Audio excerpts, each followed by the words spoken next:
2 चाकं 600 किलोमीटर आणि एका वेड्या जिद्दीची गोष्ट. माझी एसआर सहर. 2026चं नवीन वर्ष उजागलं आणि मनात एकच झपाटलेला विचार घोळू लागला. SR title मिळवायचंच. 200 ते 300 किलोमीटरच्या राईड्स तशा चहा बिस्किटासारख्या रेग्युलर होत होत्या. पण मनात धाकधूक होती की 400 जमली तरच 600चा पंधा घ्यायचा. पहिली 400 BRM 21 तास आणि 23 मिनिटात अशी काही फत्ते केली की छाती 36 ऐवजी 56ची झाली. आता फुल कॉन्फिडन्स आला होता की 600 किलोमीटर म्हणजे आपल्यासाठी डाव्या हाताचा मळ, जो नंतर घामानं पुसावा लागला. मार्च महिना असल्यानं सूर्याबाप्पा कोपलेले असणार याची खात्री होती. म्हणून आधी टाळाटाळ केली. विचार केला सप्टेंबरमध्ये थंड हवेत करू. पण जशी 28 मार्च जवळ आली तसा मनावरचा ताबा सुटला आणि डायरेक्ट 600 किलोमीटरसाठी रेजिस्टर ठोकलं. आणि साक्षात अग्निपरीक्षा द्यायची मनाची तयारी झाली. आठवडाभर बाकीचे व्यायाम बंद करून फक्त कार्बो लोडिंग म्हणजेच दाबून खाण्यावर भर दिला.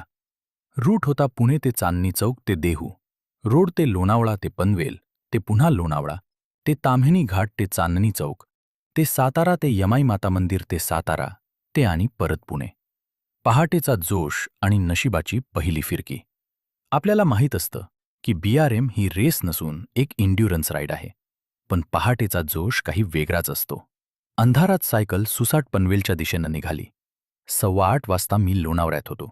त्या मानाच्या माइलस्टोनपाशी लोणावळा 0 किलोमीटर उभा राहून फोटो काढला, जो इन्स्टावर टाकल्याशिवाय राईड पूर्ण होत नाही. आणि पुढच्या दिशेनं पॅगलिंग सुरू केलं.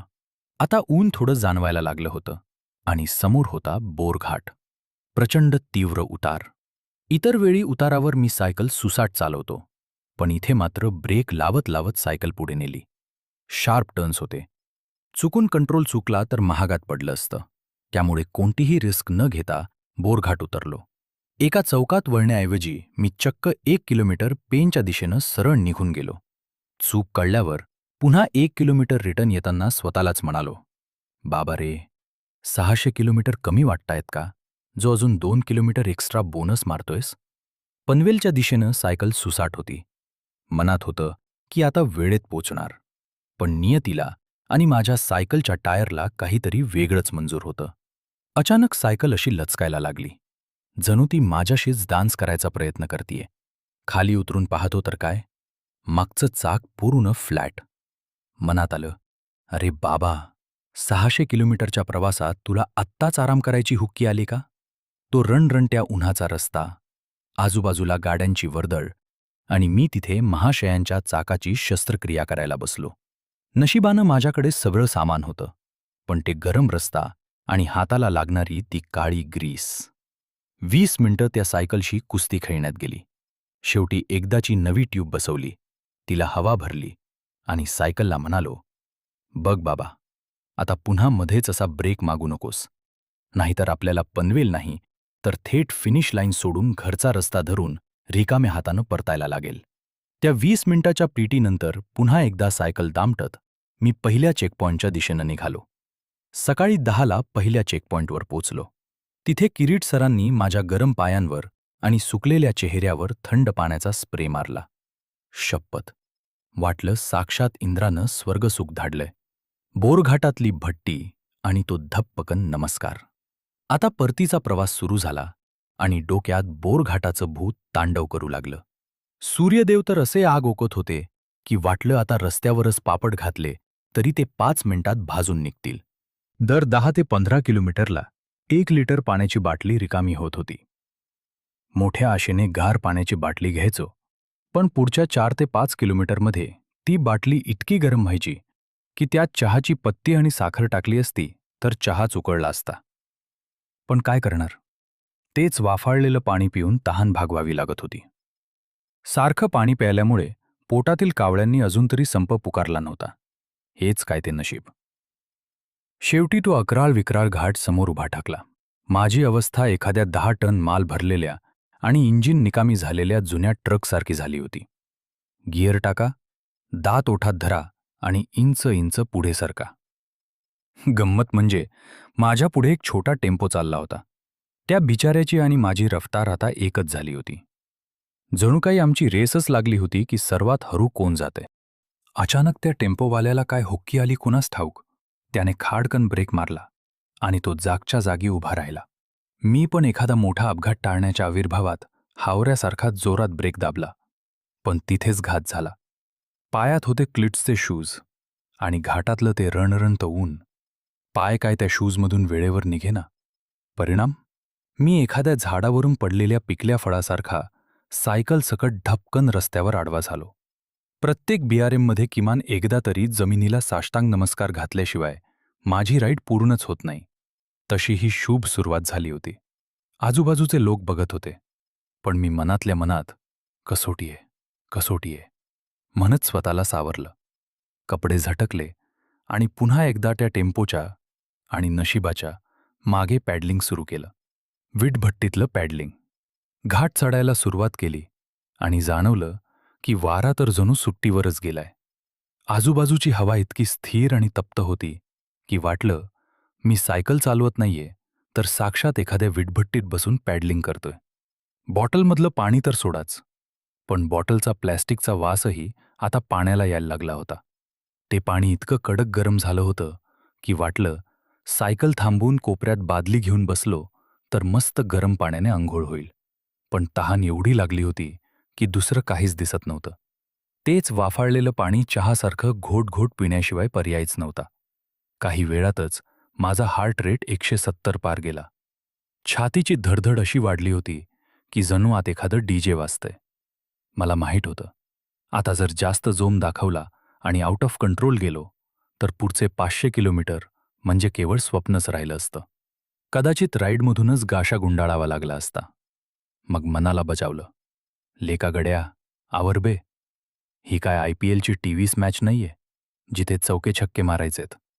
ही तर कसोटी आहे, जिथे खेळपट्टीवर टिकून राहणं महत्वाचं आहे. याच घाटातून मी आधी नाईट राईड केली होती. तेव्हा थंडीमुळे नॉनस्टॉपवर पोचलो होतो. पण आजचं हे दुपारचं ऊन आणि माझी ही अवस्था पाहून वाटलं, तेव्हाचा मी आणि आजचा मी दोन वेगळीच माणसं आहोत. उन्हाची तीव्रता एवढी होती की मी जागोजागी पॉज घेत होतो. शेवटी कसाबसा तो घाट चढून वर आलो आणि एक लांब वर हुश केला. जणू काही एखादा किल्लाच सर केला होता. आता पुढचं लक्ष होतं लोणावळ्याकडे कूच करायचं. पोटात भुकेने आता जणू तांडव सुरू केलं होतं. पण मनातल्या सायकल स्वाराने मात्र जिद्दीचा आव आणला होता. अजून थोडं पुढे जाऊ, अजून 5 मिनिटं. असं म्हणता म्हणता मी स्वतःलाच फसवून बरंच अंतर पार केलं. शेवटी संध्याकाळी 4:40 215 किलोमीटरचा टप्पा गाठून मी चांदणी चौकातल्या CCD पाशी पोचलो. तिथे गेल्यावर कळलं की जेवण वेळेवर न करण्याचा माझा तो अतिशहाणपणा आता थकव्याच्या रूपाने व्याजासकट परत मिळतोय. शरीर म्हणत होतं, मालक, आता तरी काहीतरी द्या, नाहीतर मी संप पुकारतोय. तिथून ताम्हिणी घाटाच्या रोखाने निघालो. डोळे हॉटेल शोधत होते, पण नशिबाची थट्टा बघा. एका हॉटेलवर मोठ्या आशेने थांबलो, तर तिथे गेल्यावर कळलं की साक्षात गॅस सिलेंडरच संपलंय. वाटलं, आज नशीबही माझी कसोटी घेण्याचं ठरवूनच बसलंय. मग काय, तिथे जे जेवण मिळायला हवं होतं त्याऐवजी फक्त इडली सांबर समोर आलं. पुरे झाले तुमचे नखरे, आता हेच खा आणि पुढे चला, असं मनातल्या मनात स्वतःलाच ओरडलं आणि त्या इडलीवर समाधान मानलं. पुढे अंधारात पुन्हा एखादं पंक्चर नावाचं संकट येऊ नये म्हणून मी आधीच एका जुन्या ट्यूबची शस्त्रक्रिया करून तिचं पंक्चर काढून तिला इमर्जन्सी वॉर्डसारखं तयार ठेवलं होतं. पांढरे पट्टे की छळवणूक, खरा थरार तर पुढे होता. पिरंगुटचा तो महाकाय चढ पार केला आणि उतरताना त्या पांढऱ्या रॅम्प्सचा सामना झाला. बापरे, सायकल त्या पट्ट्यांवरून एवढी आदळत होती की माझ्या शरीराचा प्रत्येक सांधा जणू एकमेकांशी भांडायला लागला होता. खडाड, खडाड, खडाड असा आवाज येत होता. त्यावेळी मनात एकच भयानक विचार आला, ज्याने कोणी हे रॅम्प बनवलेत ना, त्याला पकडून एकदा माझ्या सायकलच्या लोखंडी नळीवर बसवावं आणि याच पट्ट्यांवरून सुसाट सायकल फिरवावी. मग त्याला कळेल की आम्हा सायकल स्वारांच्या आयुष्यात किती धक्के आहेत आणि त्यांचं हे रॅम्प नावाचं डोकं आम्हाला किती त्रास देतंय. पौडजवळ येईपर्यंत सूर्यनारायण सुट्टीवर गेले होते आणि सगळीकडे काळाकुट्ट अंधार पसरला होता. आता खऱ्या अर्थाने नाईट राईड सुरू झाली होती. मी सायकलची बॅटरीवाली हेडलाईट चालू केली. तिचा तो प्रखर प्रकाश समोरच्या रस्त्यावर पडला आणि जणू माझ्या जिद्दीचा मार्ग मोकळा झाला. वाटेत रस्ते असे होते की कधी आभाळाला टेकल्यासारखे चढ तर कधी खोल दरीसारखे उतार. पण माझ्या डोक्यात एकच मंत्र चालू होता, बेटा, ही कसोटी आहे. विकेट पडू द्यायची नाही. प्रत्येक चेकपॉइंट वेळेत गाठायचाच हा जणू माझा स्वाभिमान झाला होता. 3 मस्केटियर्स आणि अमृत खिचडी. रात्रीचे 8:14 झाले होते आणि मी ताम्हिणी चेकपॉइंटवर एखाद्या विजेत्यासारखा धडकलो. तिथे पोहोचल्या पोहोचल्या पहिला विजयाचा सेल्फी काढला आणि तातडीनं ग्रुपवर टाकला. बघा रे बाबांनो, मी अजून जिवंत आहे आणि पॅडलिंग करतोय. मी तिथे श्वास घेतोय तोच मागून शक्तिवेल आणि ॲलेक्स ही 2 रत्न प्रकट झाली. तिघांची अवस्था सारखीच होती, पण एकमेकांना बघून हत्तीचं बळ आलं. मग काय, आम्ही 3 मस्केटियर्ससारखे एकामागून एक सायकल दामटत निघालो. वाटेत एका हॉटेलवर मज दिसली आणि आम्ही तिथेच ब्रेक मारला. समोर आली वाफाळलेली गरमागरम दाल खिचडी. त्या अंधाऱ्या रात्री तो थंडावा आणि ती खिचडी, शपथ, 5 स्टार हॉटेलच्या जेवणापेक्षाही त्या क्षणी ती अमृत वाटत होती. त्या खिचडीनं पोटात गेल्यावर जणू बॅटरी पुन्हा 100% चार्ज केली आणि आम्ही तिघं पुन्हा एकदा त्या काळोखाला चिरत पुढच्या प्रवासासाठी सज्ज झालो. हॉरर नाईट ते घरची ओढ. तिथून पुढचा प्रवास म्हणजे एखाद्या हॉरर मूव्हीची सुरुवात वाटावी असा भयानक शांत आणि निर्जन होता. ताम्हिणी उतरल्यानंतरचा तो काही भाग अक्षरशः मनुष्यविरहित होता. चोहोबाजूंनी पसरलेला इतका प्रचंड काळाकुट्ट अंधार की वाटलं जगाचा अंत याच रस्त्यावर झालाय की काय. बॅटरीच्या लाईटचा तो प्रखर प्रकाश फक्त समोरच्या रस्त्याला चिरत चालला होता, पण आजूबाजूच्या झाडीत काय आहे हे बघायची हिंमतही होत नव्हती. आम्ही तिघे, मी, शक्तिवेल आणि ॲलेक्स, एखाद्या आत्मे शोधणाऱ्या टोळीसारखे एकामागून एक सायकल दामटत होतो. तिथे शांतता एवढी डेंजर होती की स्वतःच्या श्वासाचा आवाजही मोठा वाटत होता. त्या काळोखात फक्त 2च आवाज ऐकू येत होते.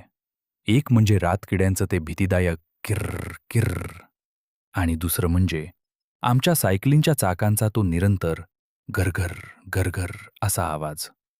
जणू काही ते रातकिडे आणि आमची सायकल त्या अकराळ विक्राळ अंधारात एकमेकांशी गुप्त गप्पा मारत होते. रात्रीचे 11 वाजले आणि एकदाचे आम्ही हॉटेल गारवा या चेकपॉइंटवर धडकलो. तिथे पोचल्यावर मात्र हायसं वाटलं. तिथे इतर सायकलिस्टची वर्दळ, उजेड आणि माणसांचा राबता पाहून मगाशी त्या निर्जन रस्त्यावर वाटलेली ती हॉरर भीती कुठल्या कुठे पळून गेली.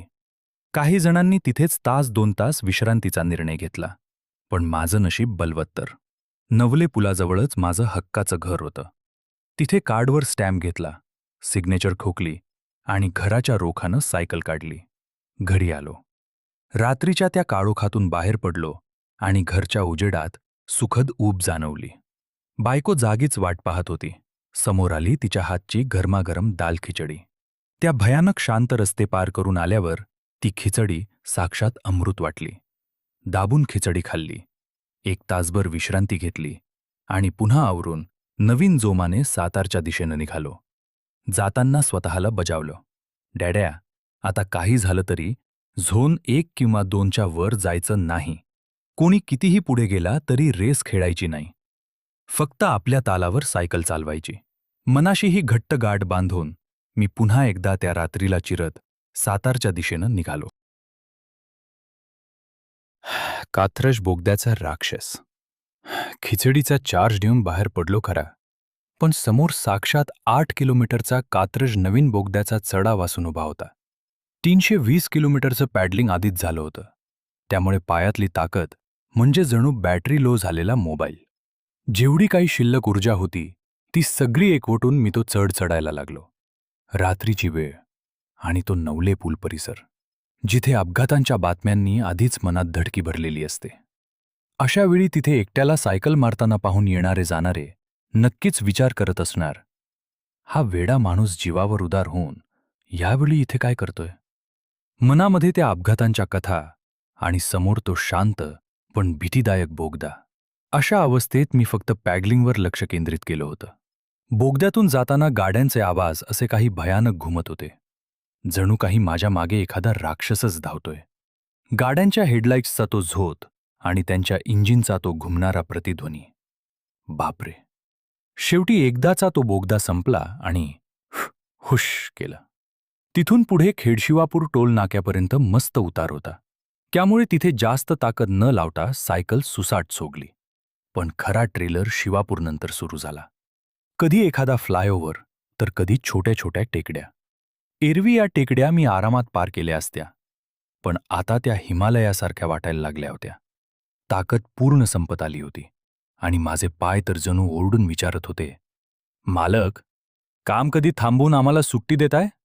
सकाळचे 6:40 झाली होती आणि डोंगराच्या पलीकडून सूर्यनारायणाने डोकं वर काढलं. तो नजारा इतका सुंदर होता की थकवा विसरून मी तिथेच थांबलो. छान फोटो काढले आणि निसर्गाची ती पॉझिटिव्ह एनर्जी घेऊन पुढचा प्रवास सुरू केला. खंबाटकीची लपाछपी. ठीक सकाळी 7 वाजले आणि समोर साक्षात खंबाटकी घाट एखाद्या मोठ्या पैलवानासारखा दंड थोपटून उभा ठाकला. शरीरातली उरली सुरली सगळी ताकद पायात एकवटली आणि मी तो चढ चढायला सुरुवात केली. हा घाट मी आजवर खूप वेळा चढलो असेल. त्याचे रस्ते मला पाठ होते. पण आज मात्र तो घाट माझ्याशी लुकाछिपी खेळत होता. प्रत्येक वळणावर मला असं वाटायचं की बस, आता हे शेवटचं वळण, आता संपला घाट. मी मोठ्या आशेने ते वळण घ्यायचो आणि समोर पाहतो तर काय, दुसरं एक भलं मोठं वळण दात काढून हसत हजर असायचं. जणू काही तो घाट मला चिडवत होता. काय रँडोनर साहेब, संपली का ताकद? अजून तर मी अर्धाही झालो नाहीये. वळणामागून वळणं येतच होती आणि माझ्या मनात एकच विचार, अरे बाबा, या घाटाचा शेवट आहे की हा एखादा इन्फिनिटी लूप आहे? प्रत्येक वळणावर माझी अवस्था अशी व्हायची की आता सायकल सोडून तिथेच बसावं. पण मनातल्या जिद्दीने पुन्हा पॅडल मारायला भाग पाडलं. शेवटी कसाबसा त्या वळणांच्या चक्रव्यूहातून बाहेर पडलो आणि वर पोचल्यावर साक्षात गड जिंकल्याचा आनंद झाला. सकाळचे 7 वाजले आणि मी साताऱ्यात एंट्री मारली. पोटात भुकेचे इतके जोरात नगारे वाजत होते की वाटलं आता सायकल सोडून एखाद्या हॉटेलवर धावतच सुटावं. नशिबाने समोरच एक हॉटेल दिसलं आणि तिथे गरमागरम इडलीवर असा काही ताव मारला की त्या बिचाऱ्या वेटरलाही वाटलं असेल, हा माणूस सायकलवरून आलाय की थेट उपासमार करून. त्या इडलीने पोटात गेल्यावर जणू मृतदेहात प्राण फुंकल्यासारखा उत्साह आला. यमाई मातेचा झिगझॅग प्रवास. तिथून मग यमाई माता मंदिर चेकपॉइंटच्या दिशेने निघालो. रस्ता काय विचारता, एकदम सुबक. आजूबाजूला हिरवीगार गावं, माणसांची वर्दळ कमी आणि रस्त्यावरचे ते छोटे छोटे चढउतार म्हणजे जणू एखादा व्हिडिओ गेम खेळल्यासारखं वाटत होतं. पण काही वेळातच सूर्यनारायण आपल्या जुन्या फॉर्ममध्ये परतले. उन्हाचा कडाका असा वाढला की वाटलं आता रस्त्यावरच आमलेट होईल. आणि तिथेही नशिबाची गंमत बघा. शेवटच्या टप्प्यात पुन्हा एकदा एका घाटाने माझं सहर्ष स्वागत केलं.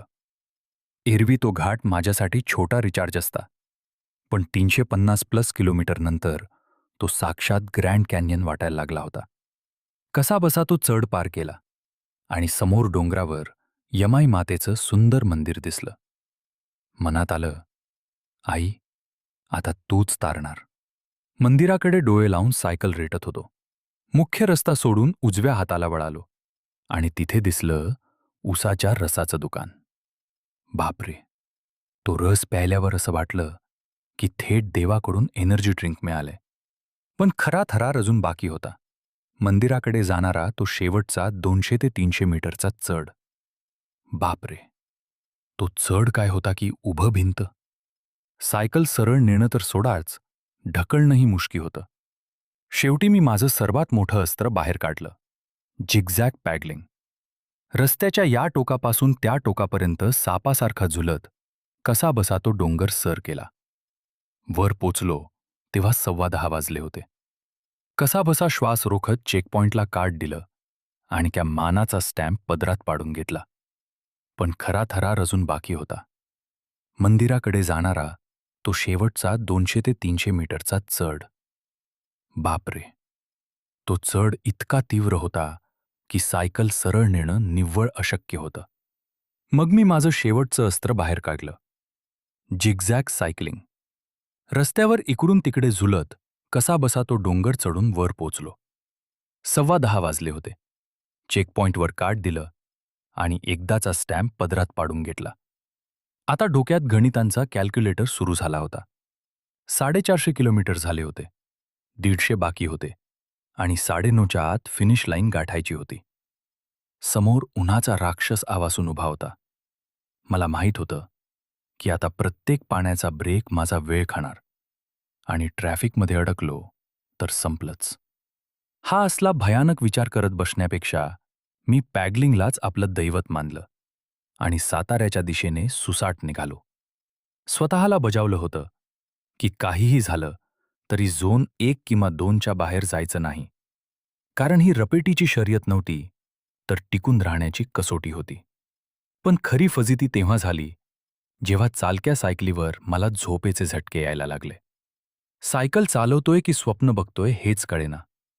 मग तडक सायकल बाजूला लावायचो, तोंडावर पाणी मारून स्वतःला रिस्टार्ट करायचो आणि पुन्हा पुढे. रस्त्यामध्ये येणारे ते पांढरे रॅम्प जणू माझ्या हातांच्या हाडांचा खुरखुरा करायलाच बसले होते. हाताची आणि बसण्याची पोझिशन एवढी बदलली की शरीराचा प्रत्येक सांधा आता "बस करा मालक" अशी विनवणी करत होता. पण माझ्याकडे सहन करण्याशिवाय दुसरा कोणताही पर्याय नव्हता. वेल्डिंग रॉडचं विघ्न 4:15च्या सुमारास मी शिरवळमध्ये दाखल झालो आणि समोर एक मस्त फ्लायओव्हरचा उतार दिसला. मनाला वाटलं, चला आता थोडी विश्रांती मिळेल. सायकल 40 ते 50च्या स्पीडने सुसाट खाली येत होती आणि अचानक चाकातून कलाड असा भयानक आवाज आला. काळजात धग झालं. वाटलं सायकलचे 2 तुकडे झाले की काय. भीतीपोटी मी असा काही हावऱ्यासारखा अर्जंट ब्रेक मारला की त्या गडबडीत क्लीटमधून पाय काढायचं पार विसरलो. परिणाम, एखाद्या पडलेल्या भिंतीसारखा मी सायकलसकट जोरात रोडवर धपकन आपटलो. स्वतःला सावरत खाली पाहतो तर काय, टायरमध्ये चक्क एका वेल्डिंगचा रॉडचा तुकडा घुसला होता. जणू काही त्या रॉडला माझ्याच टायरमध्ये घर बांधायचं होतं. अरे देवा, अख्ख्या महाराष्ट्रात तुला माझंच टायर मिळालं का, असं म्हणत कसाबसा पाय झटकला आणि कडेला जाऊन पुन्हा एकदा त्या ट्यूबची शस्त्रक्रिया सुरू केली.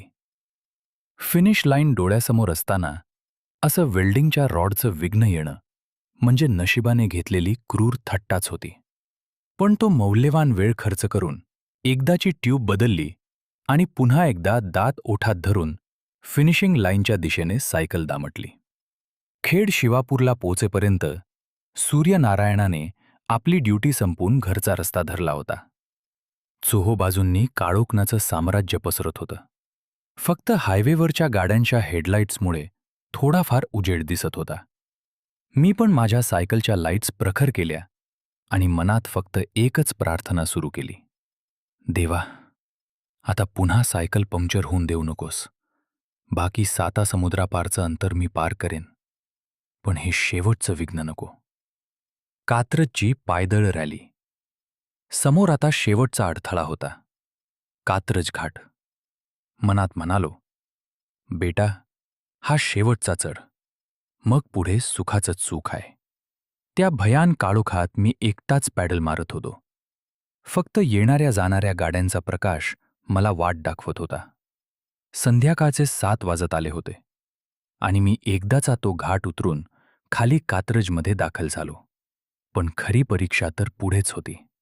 समोर पाहतो तर काय, कात्रजचं अक्राळ विक्राळ आणि भलं मोठं ट्रॅफिक. त्या गाड्यांच्या गर्दीत सायकल चालवणं म्हणजे निव्वळ अशक्य होतं. शेवटी हार न मानता सायकल हातात धरली आणि कात्रज चौकापर्यंत पायदळ रॅली काढली. तिथून पुन्हा एकदा पॅडलवर पाय रोवला आणि जिद्दीने शेवटच्या चेकपॉइंटच्या दिशेने सुसाट निघालो. विजयाचा गुलाल. रात्रीचे 8:25 वाजले होते आणि मी अखेर फिनिश लाईनवर धडकलो. तिथे पोचल्यावर जे स्वागत झालं त्याने सगळा थकवा आणि त्या वेल्डिंग रॉडचे जखमा क्षणार्धात गायब झाल्या. माझ्या पहिल्याच प्रयत्नात BRM 600 आणि सुपर रँडोनियरचा तो मानाचा किताब मिळाला होता. तो क्षण शब्दात मांडणं कठीण होतं, कारण ती फक्त राईड नव्हती, तर माझ्या जिद्दीची आणि संयमाची 600 किलोमीटरची एक महागाथा होती. मला आशा आहे की तुम्हाला ही माझी कथा खूप आवडली असावी. तुमची प्रतिक्रिया मला कमेंटमध्ये नक्की कळवा.